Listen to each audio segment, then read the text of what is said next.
அனைவருக்கும் வணக்கம். எல்லோரும் எப்படி இருக்கீங்க? வாய்ஸ் ஆஃப் சனூஸ் சேனலுக்கு உங்களை வரவேற்கிறேன்.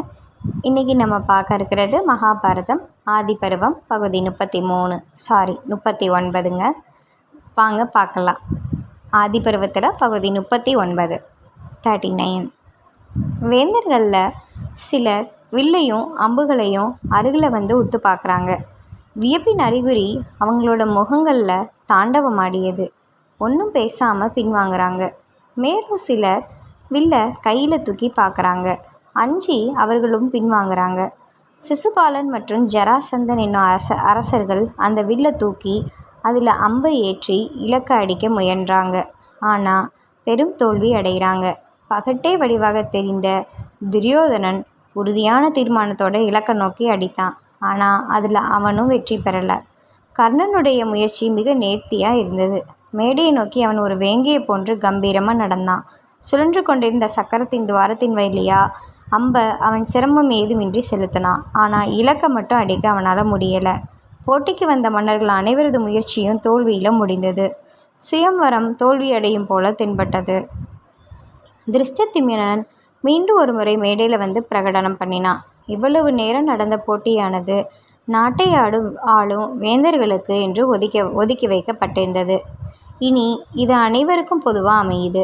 பிராமணர்கள், சத்திரியர்கள், வைசியர்கள், சூத்திரர்கள் ஆகிய யார் வேண்டுமானாலும் முயற்சி செய்து பார்க்கலாம்.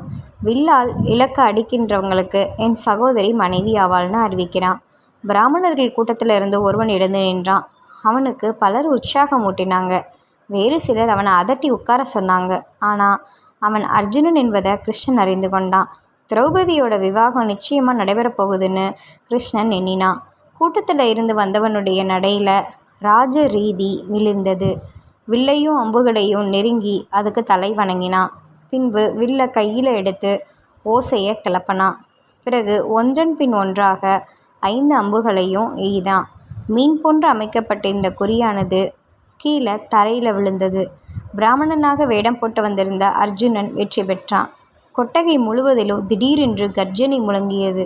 அங்கே இருந்தவங்க அனைவரையும் விட பிராமணர்கள் யாண்டும் சத்திரியர்களுக்கும் மேலானவர்கள் என்ற சொல் காதை துளைத்தது.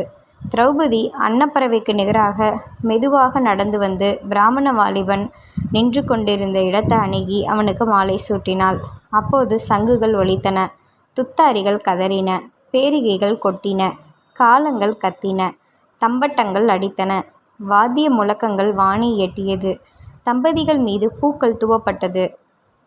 மணமகன் மணமகளின் கரத்தை பற்றி கொண்டு மேடையிலிருந்து கீழே இறங்கினான். தகுதி வாய்ந்த மருமகன் தனக்கு வாய்த்தது குறித்து துருபத மன்னன் மிக மகிழ்வு அடைந்தான். இதனை பார்த்து கொண்டிருந்த கர்ணன் ஏமாற்றம் அடைந்தான். அதற்கு காரணம் 2 இருந்தது. வில் வித்தையில் தன்னை விட மேன்மையானவன் ஒருவன் இருக்கின்றான் என்ற எண்ணம் ஒன்று. உலகறியாத பிராமணன் ஒருவன் அக்கலையில் உச்சநிலையை எய்தியது மற்றொன்று. உண்மையில் அவ்விளைஞன் வில்வித்தையில் வல்லவனா அல்லது குருட்டு போக்கில் வெற்றி பெற்றானா இன்னும் சந்தேகம் கர்ணனுக்கு வந்தது. இந்த கதை உங்களுக்கு பிடிச்சிருந்துச்சுன்னா லைக் பண்ணுங்கள், ஷேர் பண்ணுங்கள், மறக்காமல் சப்ஸ்கிரைப் பண்ணுங்கள். வாங்க அடுத்த கதையில் பார்க்கலாம். நன்றி.